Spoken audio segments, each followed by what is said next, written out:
Well, you actually beat the Undertaker to win the Hardcore Championship. Yeah, with the help of The Rock.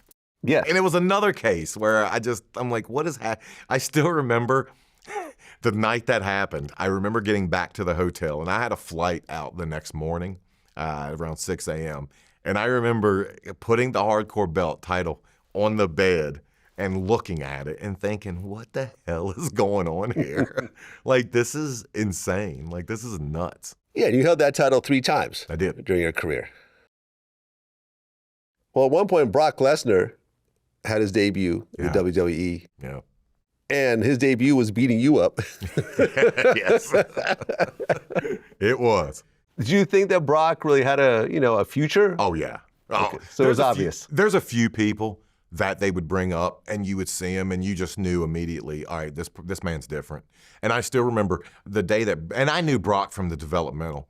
And Brock's one of those guys that you just don't see. You just don't pass human beings that look like Brock Lesnar. Yeah, he's a monster. On the street. Yeah, he's a shaved gorilla. And we were going through the move. He was going to hit me with his finisher, the F5.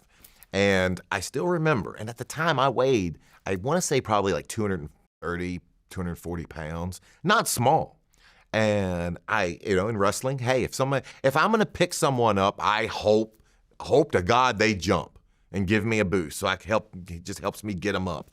And I asked Brock during the day, I was like, all right, when you grab me, do you want me to jump? He laughed at me. He went, I got you.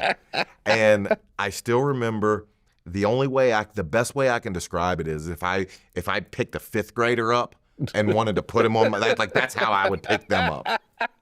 He was picking up me, another grown man, and there was nothing I could do against it. He was strong at a level I had never felt before. Well, yeah, because not only was he eventually the heavyweight WWE champion, but he also was a UFC champion, a New Japan Pro Wrestling champion, Inoki Genome Federation champion, National Collegiate Athletic Association, an NCAA champion. I mean, this guy was a full-blown athlete. Yeah, wrestling is split, and it's split between guys who are legit shooters. Like Ken Shamrock.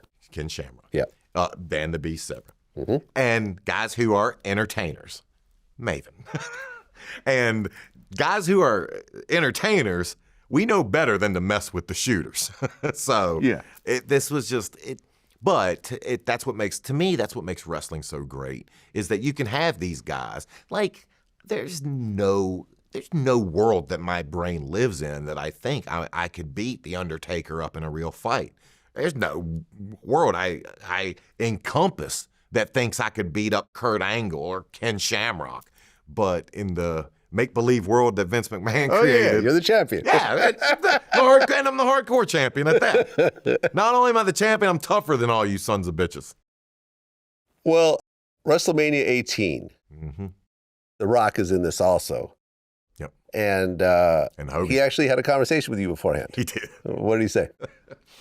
Okay, so Toronto, Skydome. And up until this point, I mean, I've been in some pretty big shows. I mean, Staples Center when I won the hardcore title, but nothing can prepare you for, I think it was 70,000+ people live. And once the arena started filling up, and I would always have my places that I would know I could go and look, through the curtain and just see.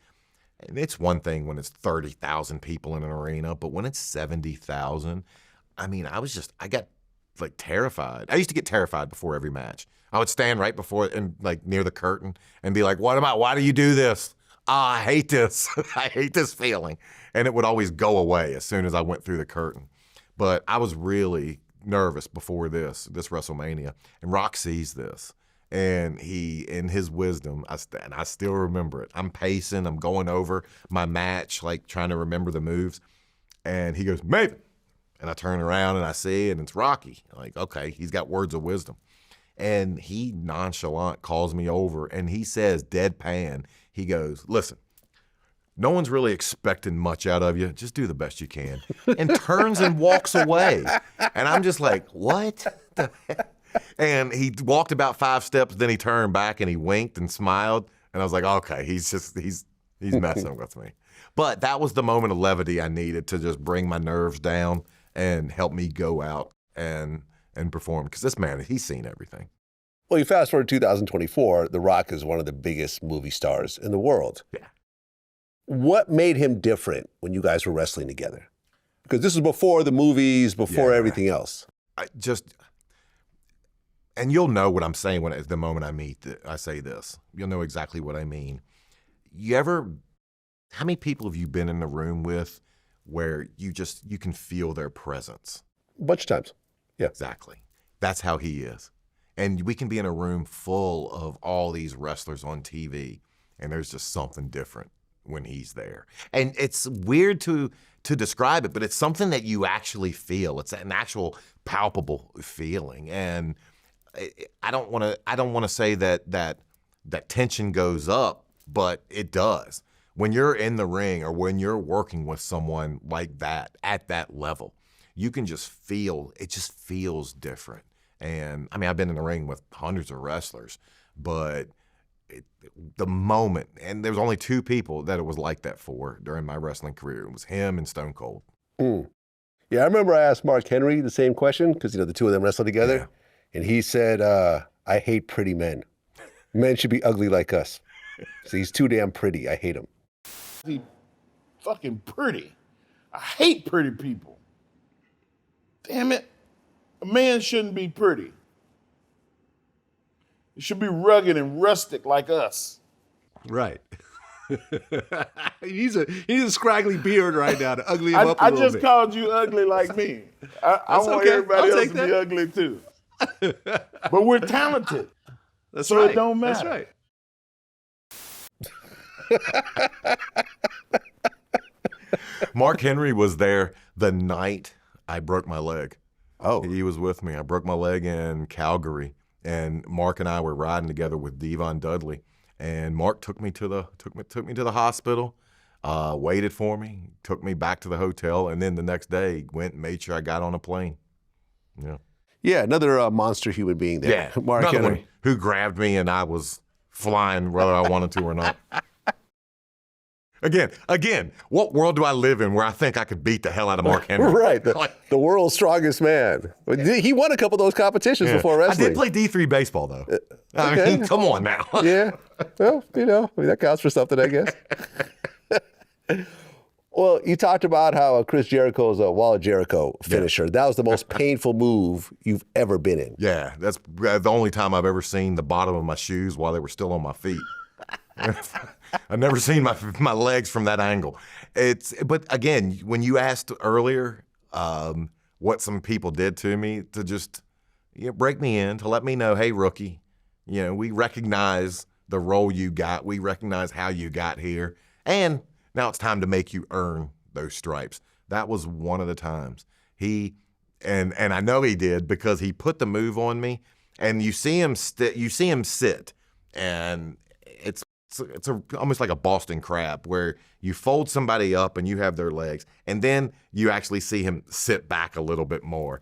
And it's funny. This is another case how life goes full circle.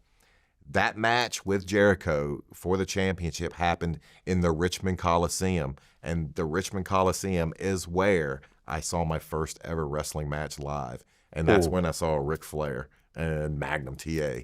So I wrestled for the title in the arena that I witnessed my first wrestling match ever. It's pretty cool. You said this is the most pain you ever felt in a ring. He bent me over, and I still remember, you see on my face when he does it and he sits back all the way, I'm not selling and selling by just acting like I'm hurting. I'm giving up on life.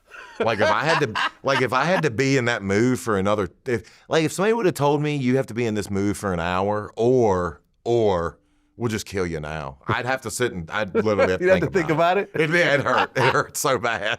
I mean, and I know he did it, and I know he was messing with me because we wrestled a couple years later. Once I, had been there and got the respect of, okay, this kid's here for the right reason, and he put me in the same move, and he didn't lean back. It didn't hurt near as bad then.